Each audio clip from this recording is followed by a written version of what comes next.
أعوذ بالله من الشيطان الرجيم. بسم الله الرحمن الرحيم. الحمد لله رب العالمين. الرحمن الرحيم. مالك يوم الدين. إياك نعبد وإياك نستعين. اهدنا الصراط المستقيم. صراط الذين أنعمت عليهم غير المغضوب عليهم ولا الضالين. بسم الله نبدأ وبه نستعين قائلين ما قالته الملائكة من قبلنا. In the name of God we begin and in him we seek support, saying what the custodian angels said before us. سبحانك لا علم لنا إلا ما علمتنا إنك أنت العليم الحكيم. Glory be to you. No knowledge have we except what you have taught us. Indeed it is you who are the all-knowing, the all-wise. ربنا علمنا ما ينفعنا وانفعنا بما علمتنا وزدنا علما. Teach us that which will benefit us and benefit us by that which thou hast taught us and increase us in knowledge. We covered today quite a bit, and what was covered was very important. We talked about a sabb, which is the obscenities or damnation. People consider it cursing, but it's actually any obscenity that you use against anybody. So the interesting thing is what I found in the lexicons about that word, as-sabb. Ibn Faris, we know he's the one we use, who died in 1004. And then there's Ar-Raghib al-Asfahani, who died in 1109. So that's 100 years later. And then we also sometimes look at Ibn Mandur, who is usually everybody looks at his work, which is in 1311. So that is 300 years after Ibn Faris, right? Ibn Faris is 1004 and this is 1311. But he's the one, Ibn Mandur, Lisan al-Arab, he's the lexicographer whose lexicon is most used. We use Ibn Faris more. So we were looking at the word sabb, which is what we call cursing, but what really is obscenities coming out of your mouth. That's what sabb is. Now, Ibn Faris tells us that the origin of that word is al-qata', is to cut something. And he says, because when you are voicing obscenities at somebody, you are cutting off your relationship with them. What I found very interesting is Ar-Raghib al-Asfahani, 100 years later, he was giving us a little bit more information.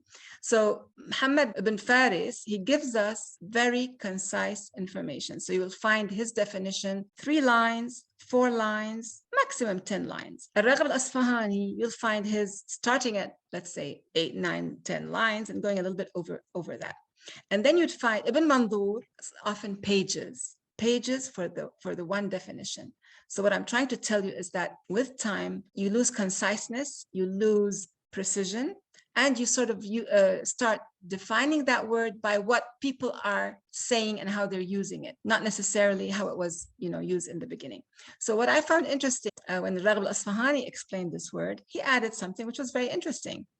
Now, those of you who are Arabs, you will know that your forefinger is called in Arabi, we call it in Arabic, as-sabbaba. The reason why it's called as-sabbaba is because you point at people with it while you are blaming them. So because you point at people with it while you're blaming them, it's called as-sabbaba. However, you can also call it something else, and I would rather call it something else. What can you call it? You can call it what? Al-musabbiha, because it's the one with which you hold the masbaha, the tasbih, the beads. So the same thing, you can call it sabbaba, you can call it musabbiha. I think musabbiha is much nicer. That's one thing I wanted to mention for those of you who want to understand the meaning of sabba. Now, the interesting thing in that ayah of 108, which starts with la tasubbu, do not malign, in the center you have the words ثم إلى ربهم مرجعهم ولا تسبوا الذين يدعون من دون الله فيسبوا الله عدوا بغير علم كذلك زينا لكل أمة عملهم ثم إلى ربهم مرجعهم. What does ثم إلى ربهم مرجعهم mean? It means that in time they shall be returning to their Lord. Now, how many verses in the Quran do you think mention our return to God? That's a very interesting question. I couldn't look them all up. There were quite a few, but I just found out up to today Surah Al-An'am, ayah 108, we have our return to God mentioned 5 times in Al-Baqarah, 2 times in Ali Imran, 2 times in Al-Ma'idah, and even before, in this same surah, 2 times before ayah number 108, it is mentioned about returning to Allah subhanahu wa ta'ala. The only one we seem to remember is the one which is what الَّذِينَ إِذَا أَصَابَتْهُمْ مُصِيبَةٌ قَالُوا إِنَّا لِلَّهِ وَإِنَّا إِلَيْهِ رَاجِعُونَ. When we get a musibah, we say that we are God's and unto him we shall return. But actually, there are so many instances in which Allah subhanahu wa ta'ala tells us that to your Lord you shall return, to God you shall return. One of the ayahs which really makes you stop in your tracks, it is about taqwa as well. And it's in Surah Al-Baqarah, ayah 281.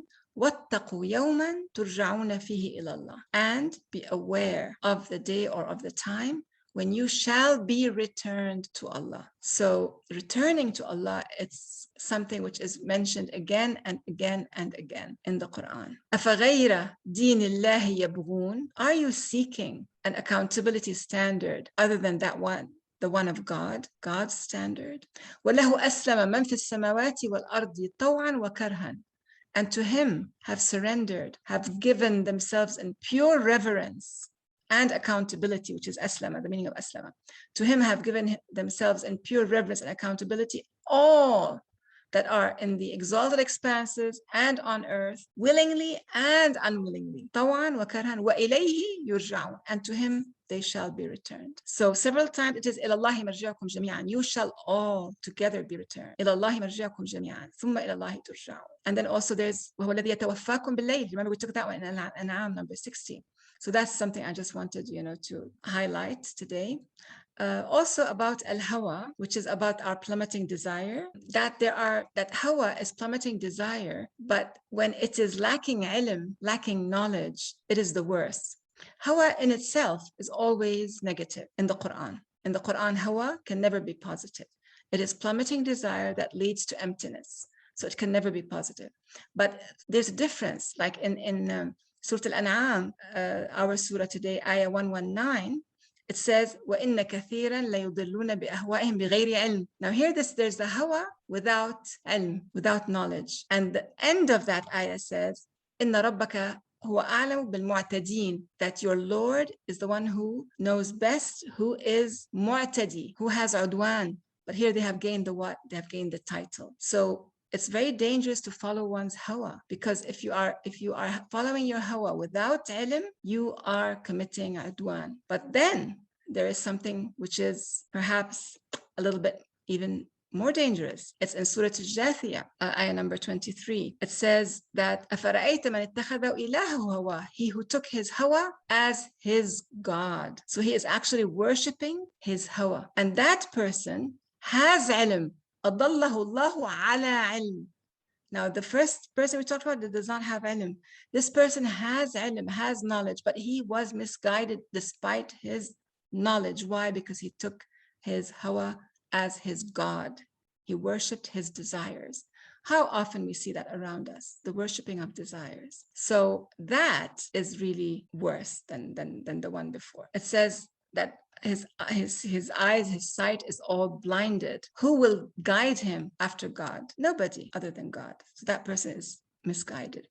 And then we have something else, and that is perhaps, I'm not giving them in grades, wallahu alam, which is more severe, but it sounds as if even this is more severe, wallahu alam, which is actually not to follow your hawa, but to follow somebody else's hawa. So in Surah Al-Ra'd, Surah 13, ayah 37, it says, وَكَذَلِكَ أَنزَلْنَاهُ حُكْمًا عَرَبِيًّا وَلَئِنِ اتَّبَعْتَ أَهْوَاءَهُمْ. We have bestowed this down as an Arabi self-expressive ordinance, حُكْمًا عَرَبِيًّا. And if you, O Muhammad, or if you, O listener, were to follow their desires. Now here, you're not following your desires, you're following somebody else's desires.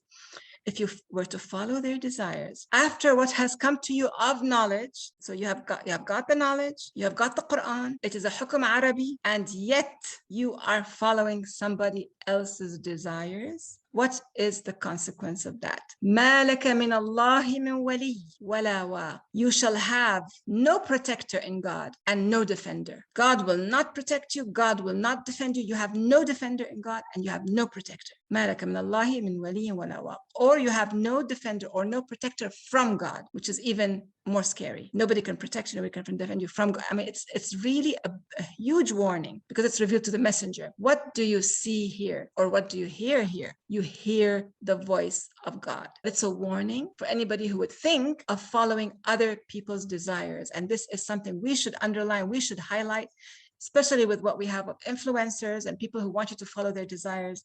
They want you to desire what they desire. Basically, that's what it is. So as Al-Zamakhshari tells us, the exegete, he tells us, هذا من باب الإلهاب والتهييج والبعث للسامعين. So it's really for listeners. It's not for the messenger, peace upon him.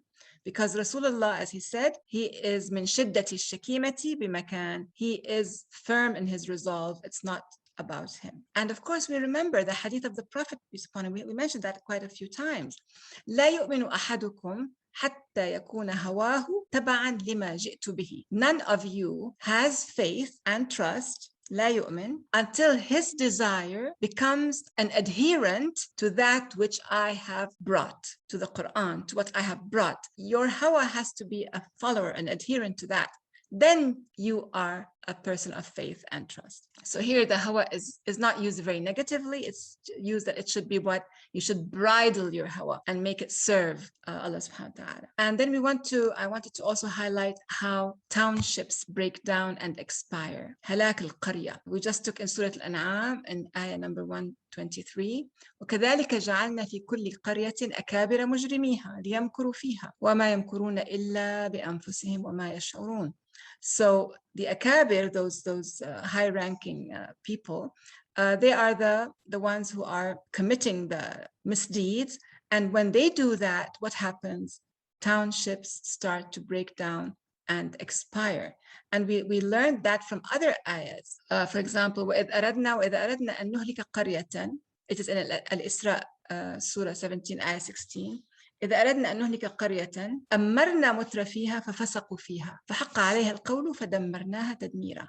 When it's about to happen that a qarya has been doing a lot of misdeeds and it's about to have halak, and here أردنا is not that Allah wants it to be halak, to have the halak. As the Zamakhshari tells us, إذا أردنا means إذا دنا وقت إهلاك قوم, that the time for their halak is near because of what they've been doing. And remember what I told you once, that when we say that the verb arada or yuridu, it comes from a three-letter root verb rawada, which road comes from. A road is that something is on the road. So إذا أردنا أن نهلك قرية, when the halak of the qarya, when the expiry is pending or impending, what happens? We make their mutrafin, those who live in excess, the excessive, those who live in excesses, we make them the umara of that town. Now, because we have the word amarna and we have the word ammarna, there are two readings for this ayah. Ammarna is more likely because Allah does not command something, he doesn't command them to do something which is not right. So amarna meaning we made them what? We made them the rulers. The rulers are the ones who have taraf, mutrafiha. So the mutrafiha, they start to do fusuq in the town. فحق عليها القول فدمرناها تدميرا. We have lots of ayat like that. Surah 18, ayah 59.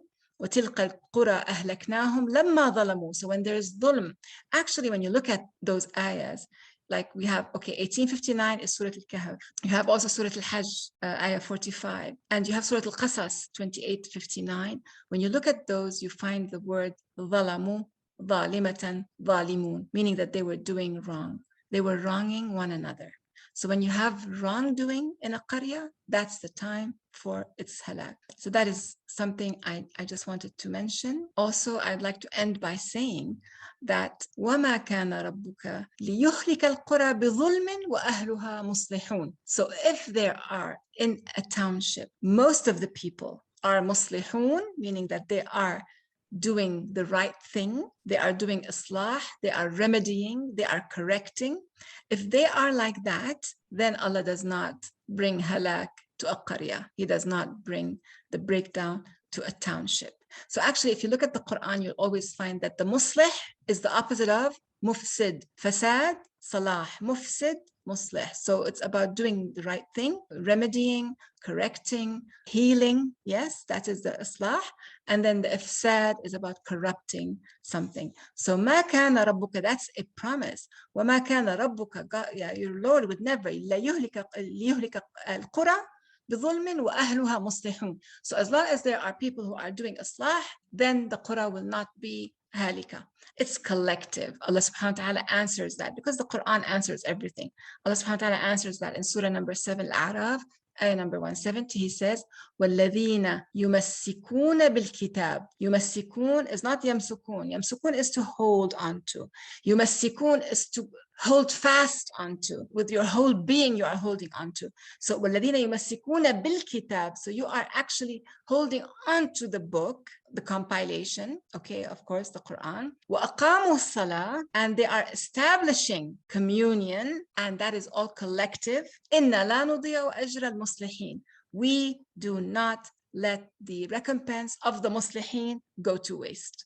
So okay, we see the Qur'an, that they are being what? Getting ready for halak, because everything is being corrupted. The people who are in charge, I'm not going to say rulers, because sometimes it's not the rulers, it's the media, whoever's in charge. So the people who are in charge, they are mutrafin. So they are those who are excessive in everything they do. And there's dhulm, many people are being wronged. So what do? We do islah. We hold on to the compilation. We nuqim, establish communion, whether it's communion with Allah subhanahu wa ta'ala, communion with each other.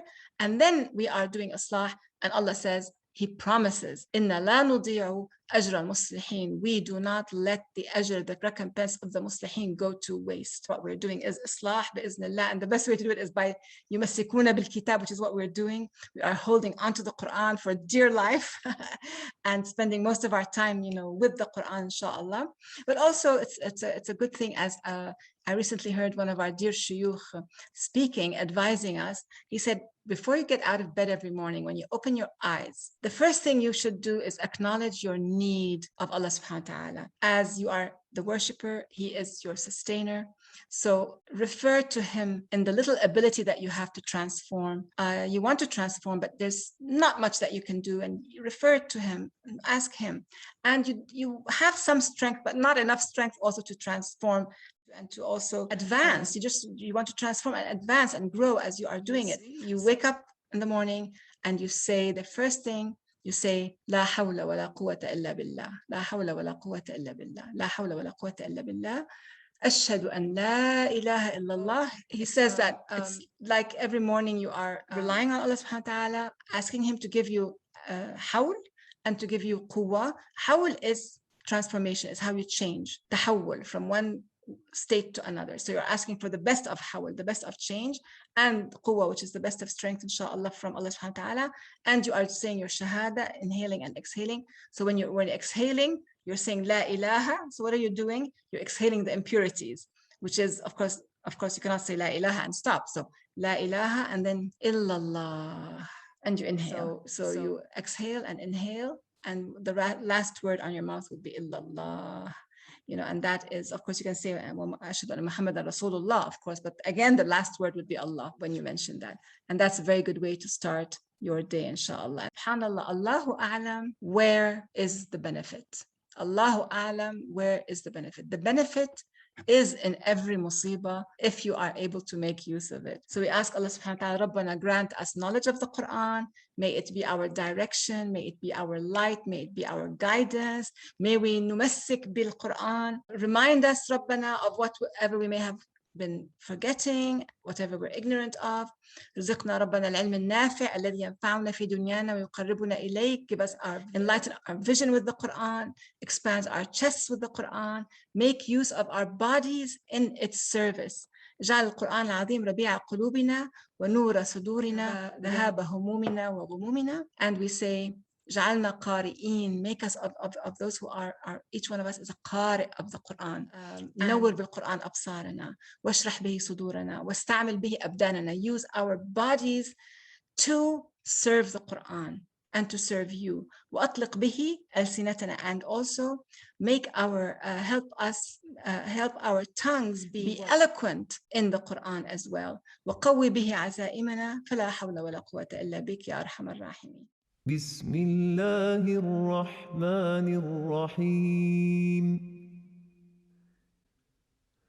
آمن الرسول بما أنزل إليه من ربه والمؤمنون كل آمن بالله وملائكته وكتبه ورسله لا نفرق بين أحد من رسله وقالوا سمعنا وأطعنا غفرانك ربنا وإليك المصير. لا يكلف الله نفسا إلا وسعها لها ما كسبت وعليها ما اكتسبت ربنا لا تؤاخذنا إن نسينا أو أخطأنا ربنا ولا تحمل علينا إصرا كما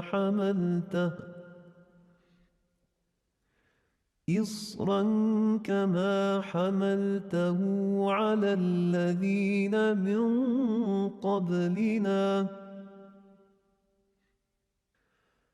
ربنا ولا تحملنا ما لا طاقة لنا به واعف عنا واغفر لنا وارحمنا أنت مولانا فانصرنا على القوم الكافرين.